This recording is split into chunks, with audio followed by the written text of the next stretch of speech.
চালতা মাখা। তার জন্য প্রথমে চালতাটাকে ভালো করে কেটে নিতে হবে। তোমরা কে কে চালতা মাখা খেতে পছন্দ করো অবশ্যই কমেন্টে জানিও। তো দেখো চালতাটাকে প্রথমে ভালো করে কেটে ছেঁচে তার মধ্যে লবণ লঙ্কা সবকিছু দিয়ে ভালো করে মাখাচ্ছি। বেশ ভালো হয়েছিল, আর চালতা মাখা খেতে আমার অনেক ভালো লাগে। এর সাথে আমরা কদবেল আমরা আরো অনেক কিছু মাখা করেছিলাম। তারপর সন্ধ্যাবেলা একটু ম্যাগি খেতে ইচ্ছে করছিল, তো এই যে ভাই ম্যাগি এনে দিল, আর এখন আমি বানাতে যাচ্ছি। কিচেনে গিয়ে দেখি ওভেনের এই অবস্থা। ওমা, দুপুরবেলা রান্না করে ওভেনটা মোছনি নাকি? সব সময় তো রান্না করে ওভেন পরিষ্কারই করি, কিন্তু ওর চাইতে বেশি আর পরিষ্কার হয় না তো।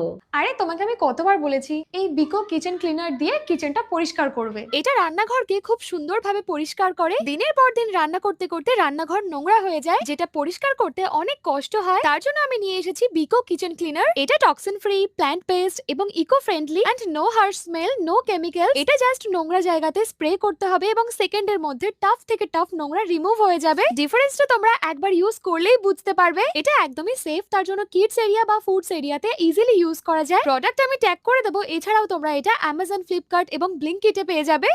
আজকে আমরা করব চালতা